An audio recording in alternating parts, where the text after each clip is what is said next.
Bueno, en cuanto a sistema digestivo, recordamos que comenzamos por lo que es la cavidad bucal y en esta cavidad es donde inicia el proceso de la digestión, ¿sí?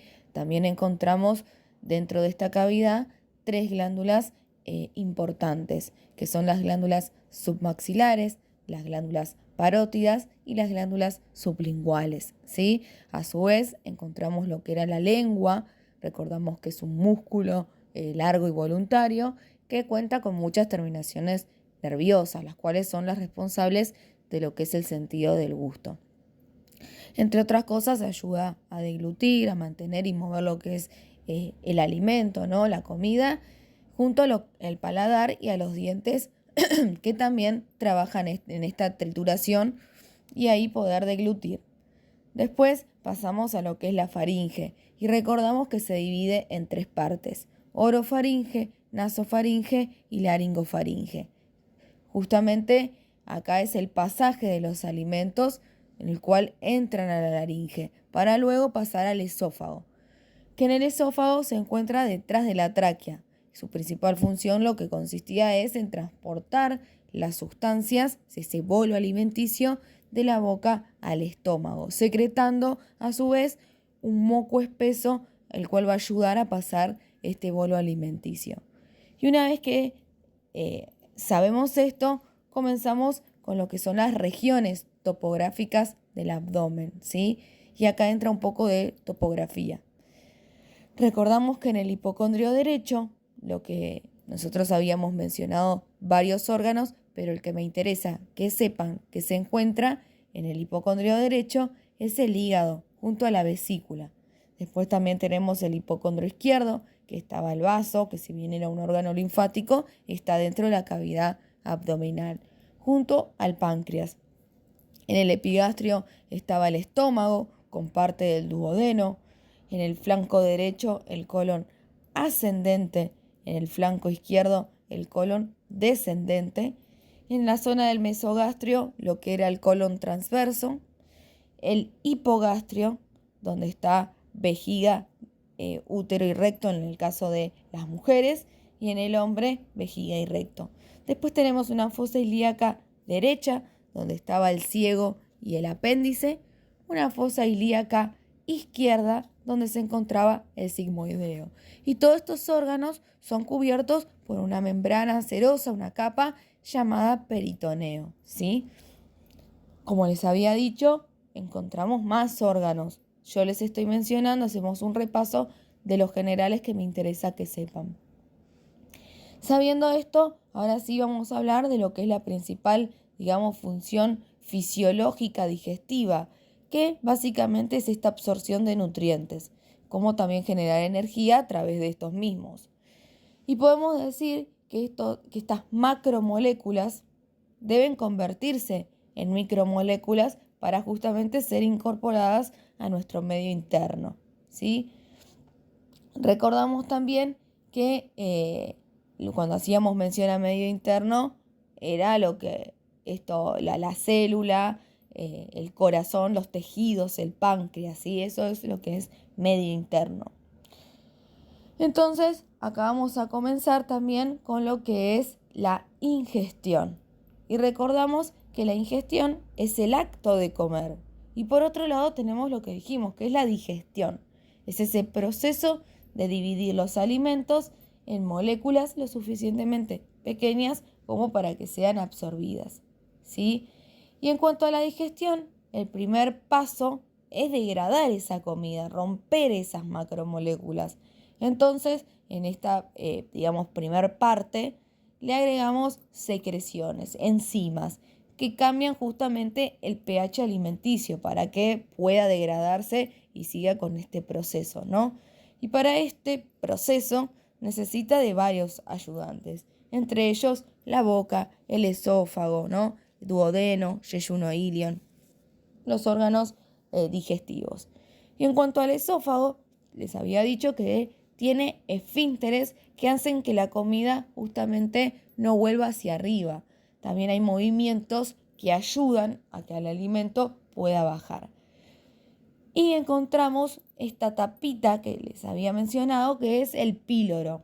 que es quien va a dividir al estómago del intestino delgado.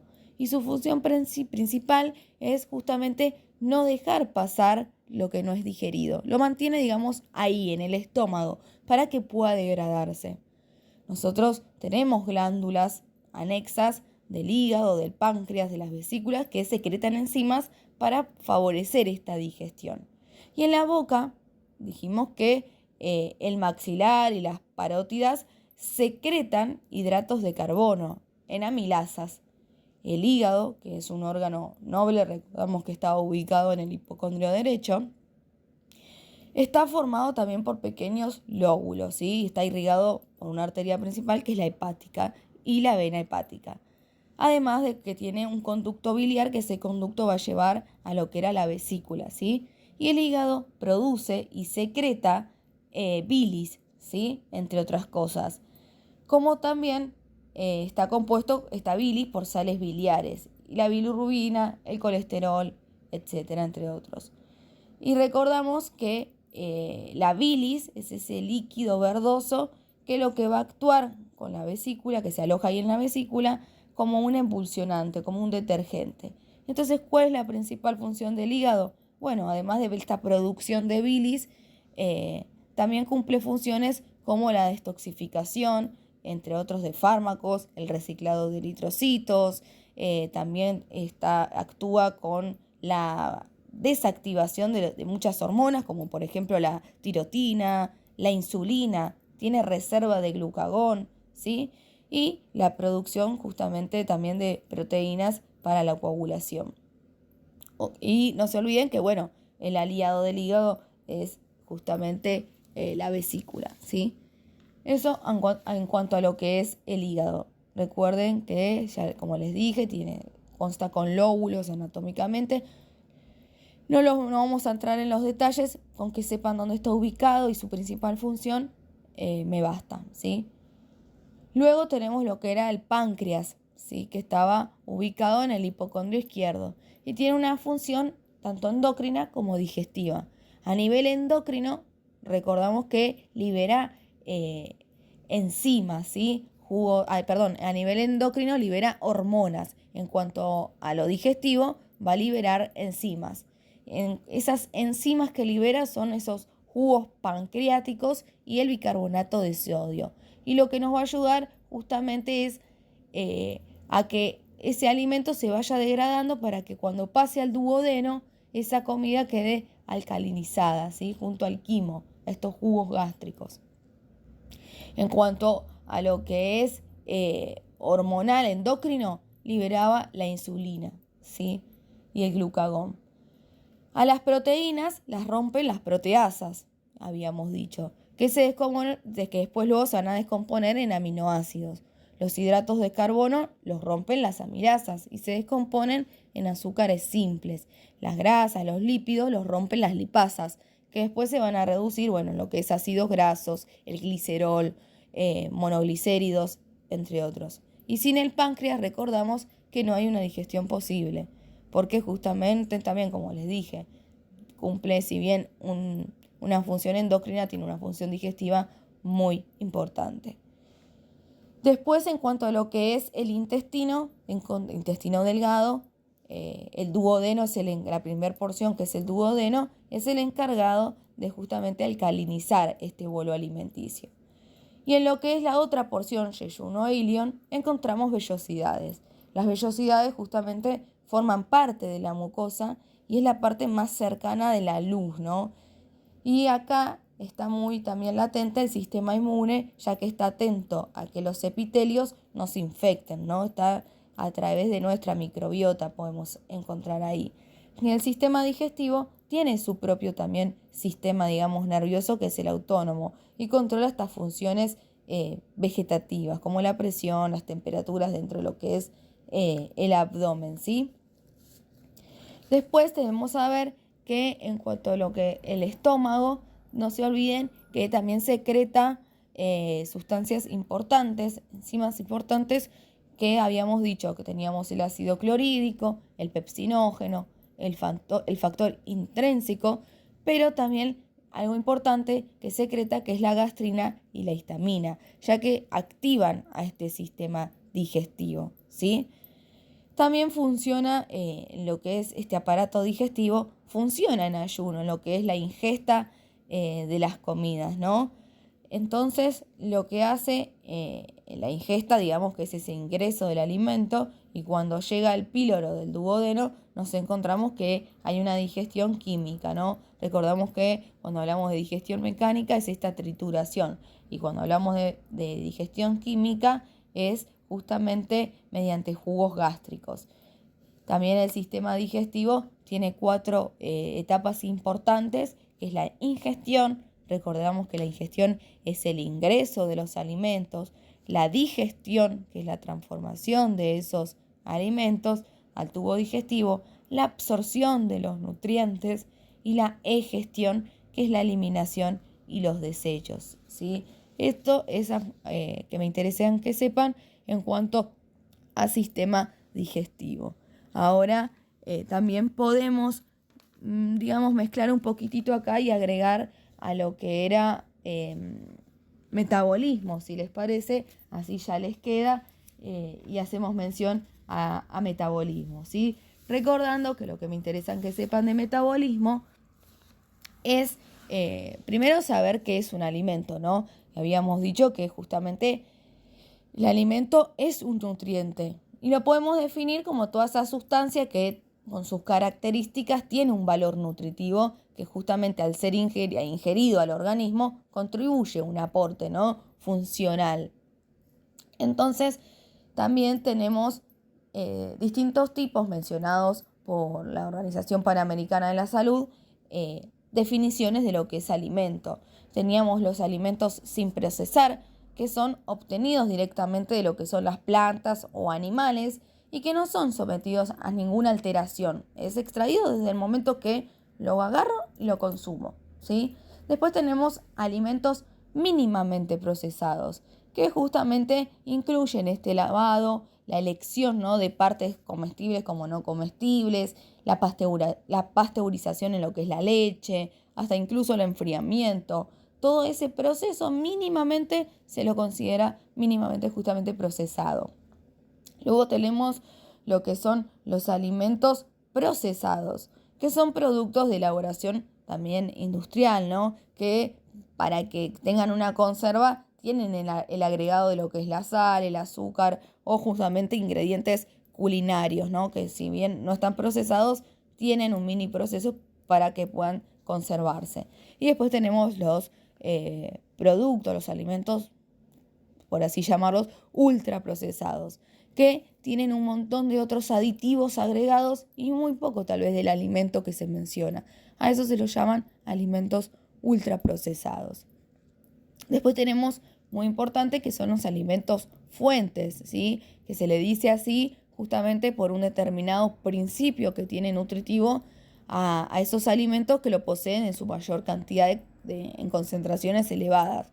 Habíamos dicho que tiene que ser un alimento de consumo habitual, que también tiene que ser accesible, que represente a lo que es la sociedad, y como por ejemplo habíamos mencionado a lo que era, por ejemplo, no sé, en el calcio, la leche.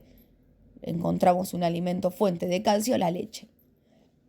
Después tenemos los alimentos enriquecidos, que son aquellos que la industria se encarga por ley de agregarlos. Tienen que agregar, por ejemplo, la harina en nuestro país está fortificada con ácido fólico por ley. También tenemos lo que es la sal, pero bueno, eso hace referencia a alimentos enriquecidos. En cuanto a alimentos fortificados, son los que la industria elige un nutriente y lo fortifica. Por ejemplo, no sé, la leche, que puede ser fortificada a su vez con vitamina C, por ejemplo. Eso en cuanto a lo que es alimentos fortificados y enriquecidos y fuente. ¿Y qué es un nutriente? Y bueno, como habíamos dicho, son estas sustancias químicas que están formadas por moléculas que acá en este caso están unidas fuerte entre sí. Entonces, el aparato digestivo cuenta con esas enzimas que rompen esas uniones y permiten que el alimento se convierta, ¿no?, digamos, en una pequeña molécula para poder ser transportadas a la sangre, ¿sí? Hasta cada célula del cuerpo.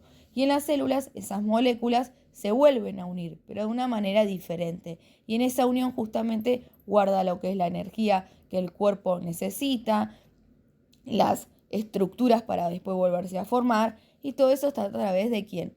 De los macronutrientes, ¿sí? Nosotros tenemos macronutrientes y micronutrientes. En cuanto a macronutrientes, encontramos a los hidratos de carbono, las proteínas, grasas y lípidos. Y los necesitamos en cantidades grandes, por eso se los denomina macronutrientes, ya que nos aportan energía. En cuanto a los hidratos de carbono, nos aportan esto, ¿no? La energía que precisamos, entre otras cosas, pero es lo más importante. Después tenemos lo que son los micronutrientes, que los necesitamos en cantidades tal vez más pequeñas.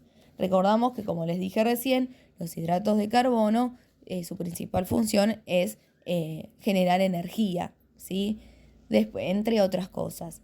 Después tenemos a las proteínas, que su principal función justamente es estructural, ¿no? Lo que generan las proteínas nos ayudan a nuestro sistema también inmunológico, a nuestro ADN, a nuestro ARN, en la membrana plasmática, cumple funciones estructuradas, ¿sí? Y es muy importante el consumo de estas proteínas. También habíamos dicho que en cuanto a carbohidratos, si bien no voy a entrar en profundidad porque tampoco están en lo que es el parcial, pero para que lo sepan, que los carbohidratos también se dividían en lo que eran simples y complejos.